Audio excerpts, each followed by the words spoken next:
어느 날 다윗 왕이 나라에서 최고 가는 보석 세공인에게 이런 명령을 내렸다고 합니다.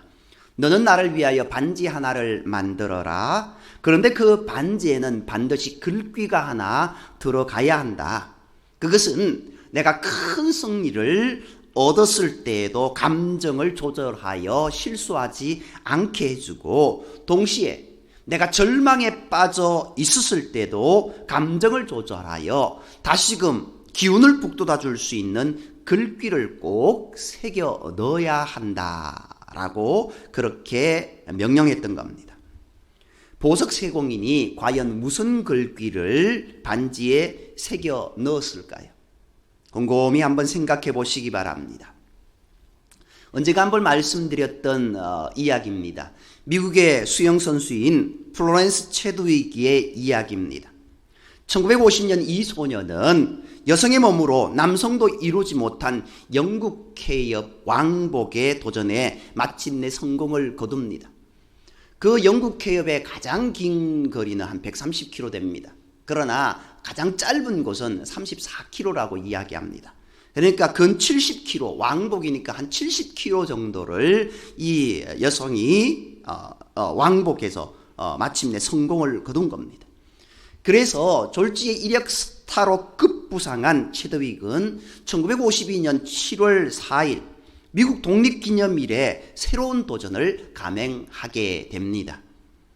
캘리포니아 해안으로부터 35km 떨어진 카탈리나 섬에서 해안까지 횡단하는 일이었습니다. 매스컴의 관심은 대단했습니다. 그런데 그녀가 도전하는 날, 하필이면 그날따라 안개가 자욱이 짙게 깔려 있는 데다가 파도까지 아주 더 높았다라는 겁니다. 하지만 이미 그것보다 더 긴 거리인 영국 케이업 왕복에 성공한 체드윅은 또 다른 성공을 자신하며 한껏 부풀어 있었습니다. 무려 16시간 동안 먹지도 마시지도 않고 열심히 헤엄쳤습니다. 그러나 아무리 헤엄쳐도 해안이 보이지 않았습니다. 급기야 근육에 경련이 오고 힘도 빠지고 도전 의지도 약해졌습니다. 뼛속까지 얼어붙게 할 정도로 차가운 물의 온도가 제일 큰 문제였습니다. 결국 체드윅은 모든 것을 포기한 채 배 위로 올려달라고 요구했습니다. 보트를 따라오던 그녀의 어머니는 여기까지 와서 포기해서는 안 되니 조금만 더 해보자고 독려했습니다. 그래서 이제까지 헤엄치고 또 헤엄쳤지만 너무 지친 나머지 결국 구조대원들의 배에 올라탔습니다. 만만하게 성공을 작신했던 그녀의 도전은 실패로 돌아가고 말았습니다. 그녀가 맛보았을 절망과 아픔이 얼마나 컸을지 한번 생각해 보시기 바랍니다. 오늘 이와 아주 흡사한 사건이 본문 속에 기록되어 있습니다. 이스라엘 백성들 430년의 오랜 기간 동안 애굽에서 노예 생활을 했었습니다. 하나님의 도우심으로 마침내 그들은 자유의 몸이 되어서 약속의 땅 가나안으로 출발했습니다. 그때 이스라엘 백성들의 마음 얼마나 설레고 기뻤을까요? 430년 동안 종살이하였고 고통 가운데 있었던 그들이 이제 자유의 몸이 되어서 이제 우리의 고국으로 돌아가게 된다라고 하는 그 마음, 그런 상황에 직면했을 때 그들이 얼마나 기뻤을까요? 그러나 그 기쁨과 감격도 잠시 전혀 예상치 못한 위기가 찾아왔지 않습니까? 뒤에는 애국 군대가 쫓아오고 앞에는 거대한 홍해가 막힌 진퇴양난의 그런 상황에 놓이게 된 겁니다. 이때 이스라엘 백성들이 취한 행동이 무엇이었습니까? 여호와의 종 모세를 원망했지 않습니까? 바로 그때 하나님은 기적적으로 홍해를 갈라 이스라엘 백성들로 하여금 바다를 건너 육지로 피신하게 하시고 뒤쫓아오던 애굽의 모든 군대는 바다 속에 수장시켰습니다. 뜻밖의 기적을 경험한 이스라엘 백성들 얼마나 감격했습니까? 그들은 소고치며 춤추며 하나님께 찬양하고 예배드렸습니다. 감사했습니다. 그러나 이스라엘 백성들이 누렸던 그 기쁨과 감격의 순간 오래 지속되지 못했습니다. 육지로 올라와서 오늘 본문 말씀은 어떻게 기록하고 있습니까? 모세가 홍해에서 이스라엘을 인도하며 그들이 나와서 수르 광야로 들어갔다라고 기록하고 있습니다. 광야로 들어가니 어떻게 됩니까? 마실 물도 없습니다. 그들이 햇빛을 피할 길도 없습니다. 3일 길을 헤맸으나 마실 물이 없어서 갈증 속에 괴로워하게 됩니다. 그러다가 드디어 물을 만나게 됩니다. 마라라는 곳에서 샘물을 만났습니다. 마실 물이 없고 정말 갈망하던 그 차에 샘물을 만났으니 얼마나 기뻤겠습니까? 그런데 이게 웬일입니까? 그 물을 마셔보니 스스로 마실 수 없는 물이었습니다. 마치 갈증이 나지만 바닷물을 먹을 수 없는 것처럼 그들이 이 물을 마실 수 없게 되었습니다.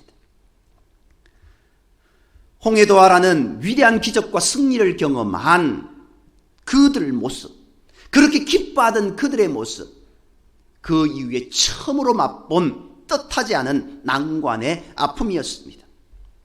절망에 빠진 그들이 취한 행동이 무엇이었습니까? 24절에 나와 있습니다. 우리 24절 함께 읽겠습니다. 24절요. 백성이 모세에게 원망하여 이르되 우리가 무엇을 마실까 하며. 아멘. 우리의 예상대로 그들은 하나님이 세우신 지도자 모세를 다시 원망하기 시작합니다.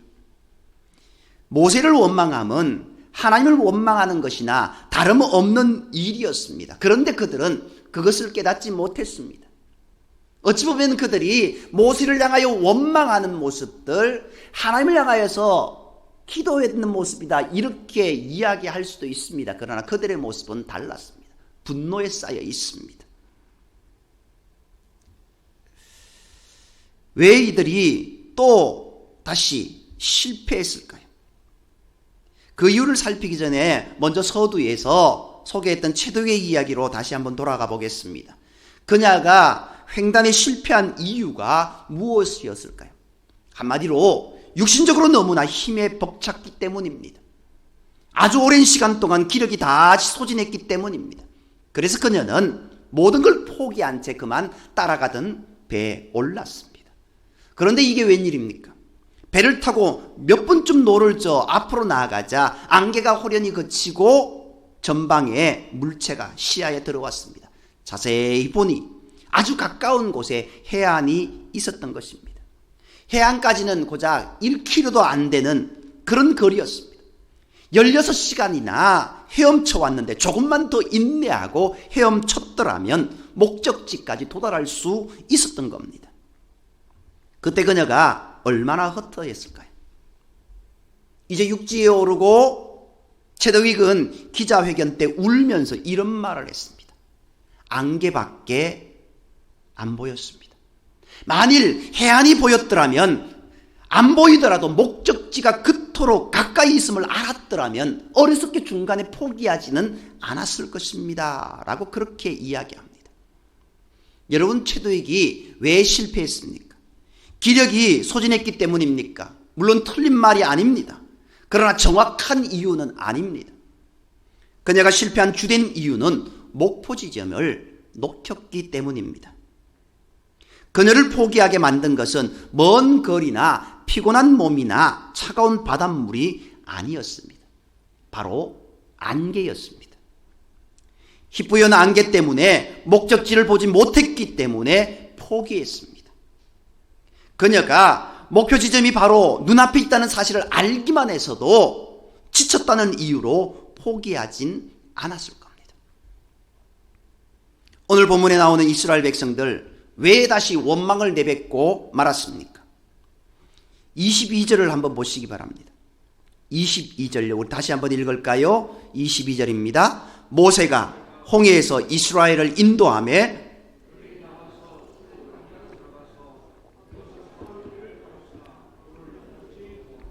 아멘.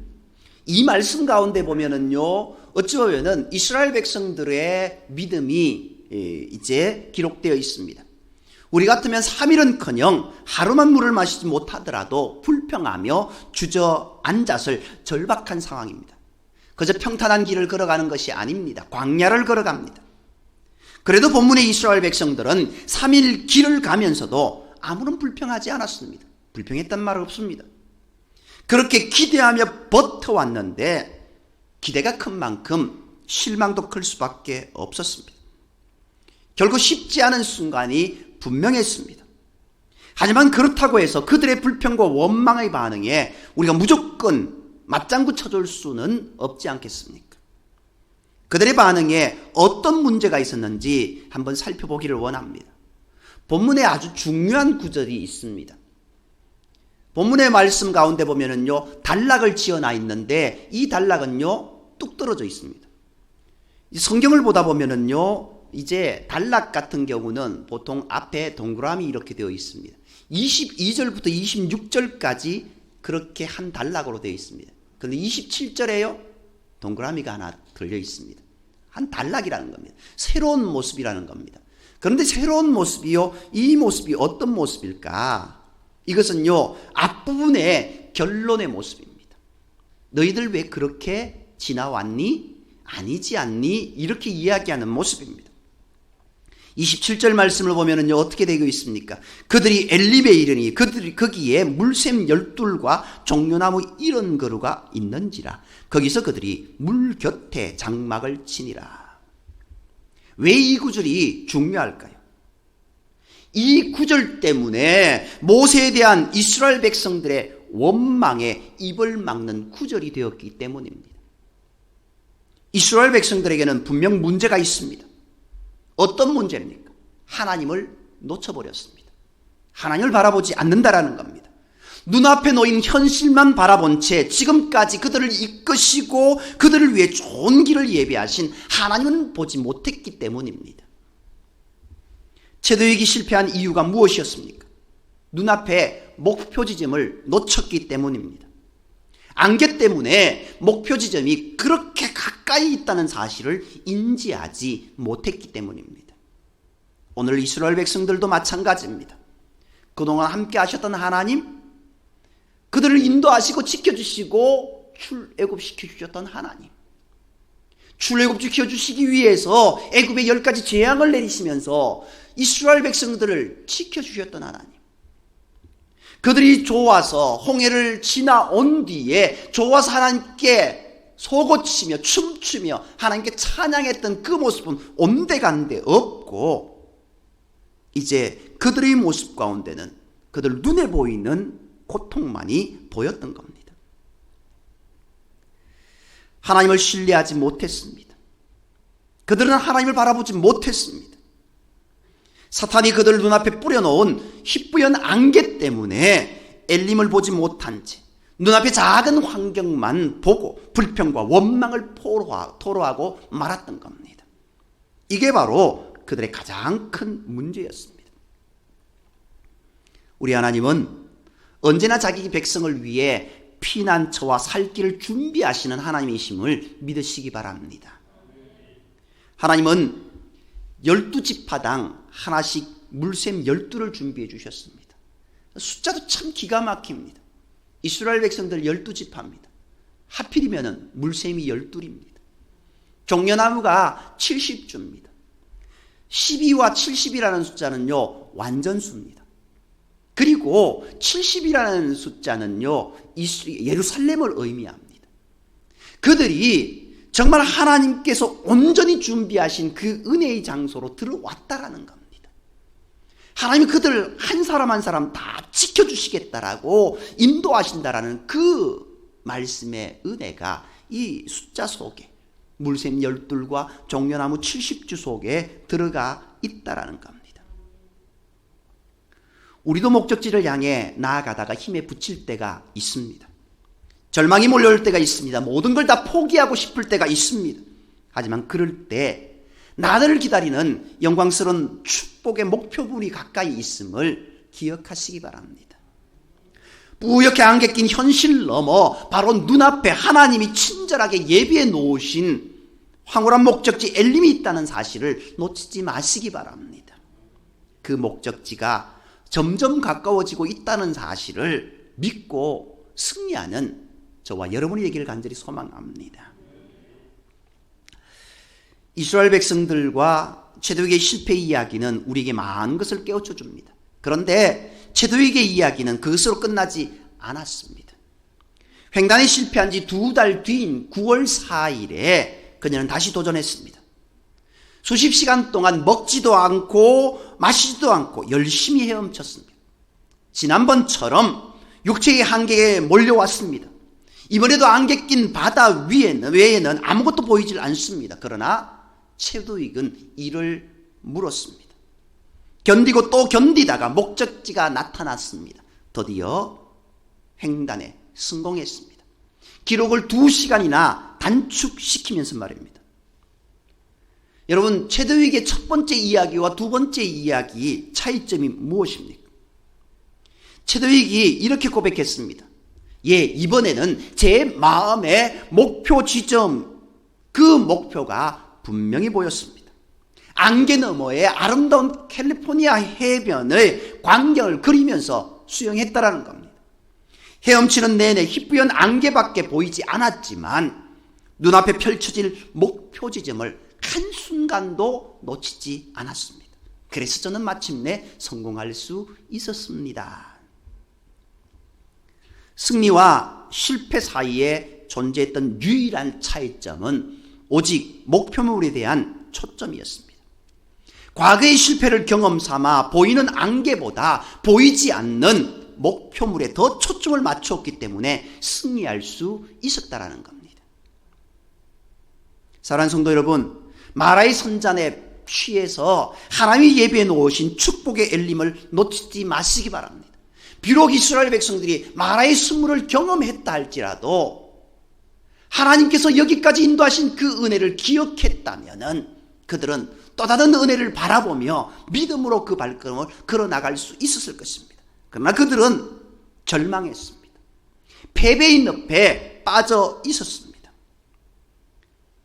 오늘 우리가 이 이스라엘 백성들의 그 발걸음을 따라가는 것이 아니라 우리의 눈을 들어 주님을 바라볼 수 있는, 하나님을 바라볼 수 있는 믿음의 모습이 되기를 간절히 소망합니다. 조금만 더 앞으로 나아가면 축복의 엘림에 도달하게 될 줄 믿고 믿음의 눈을 가지고 계속 인내와 소망으로 전진하시기 바랍니다. 제일 처음에 서두에 소개한 다윗 왕의 이야기, 다윗 왕이 보석 세공인에게 뭐라고 명령했다고 기억하십니까? 보석으로 된 반지를 만들 때 자신의 감정을 조절할 수 있는 글귀를 꼭 거기에 새겨 넣으라고 이야기했지 않습니까? 참 황당합니다. 아니요, 무슨 글귀를 새겨 넣으라고 이야기하면 좋겠는데 그것은 이야기하지 않고 거기에 맞는 글귀를 네가 새겨 넣으라라고 하니 이 세공인 참으로 황당합니다. 아무리 생각해도 생각이 나지 않습니다. 그래서 당대의 지혜롭기로 소문난 솔로몬 왕자를 찾아가 도움을 청했습니다. 잠시 생각에 잠겨있던 솔로몬은 종이에다가 다음과 같은 글을 썼습니다. 그 글귀의 내용이 바로 이것입니다. 이것 역시 곧 지나가리라. 그리고는 다음과 같이 말했다고 합니다. 왕께서 승리감에도 취해 자만할 때나 혹 패배에 낙심될 때 이 글귀를 보면 감정을 잘 다스려서 항상 모든 일에 실수하지 않고 잘 넘어가실 수 있을 것이요. 그러니 이 글귀를 새겨 넣으시오.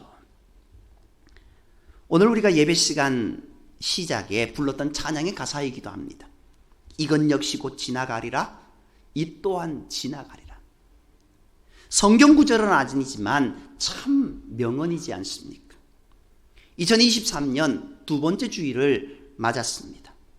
이 말씀, 이 명언이 우리에게 꼭 필요한 말일 줄 믿습니다. 지금 잘 나가고 있다고 생각하는 분들도 거기에 취해 교만하거나 나태하지 않도록 이것 역시 곧 지나가리라. 쓰디쓴 고통의 삶을 사시는 분들도 절망에 빠지지 않고 소망을 갖도록 이것 역시 곧 지나가리라. 이제 우리의 믿음의 눈을 열어서 나와 늘 함께 하시는 주님을 바라보며 우리의 삶에 열어놓으신 주님의 은혜를 경험하며 나아가는, 하나님이 우리를 바라보며 따뜻한 미소 지을 수 있는 저와 여러분이 되기를 간절히 소망합니다. 이 한 해가 이러한 복된 은혜가 넘쳐나는 저와 여러분이 되기를 주님의 이름으로 축복합니다. 기도드리겠습니다. 사랑관의 하나님, 하나님께서 열어놓으신 많은 은혜의 모습들, 우리가 늘 그것을 소망하며 감사하며 살아가지만 어느 순간 우리의 삶에 조그마한 문제만 맞닥뜨려친다 할지라도 이내 그것은 온데간데 없어져 버리는, 안개같이 사라져버리는 그런 모습, 그런 우리의 연약한 믿음으로 살아가고 있습니다.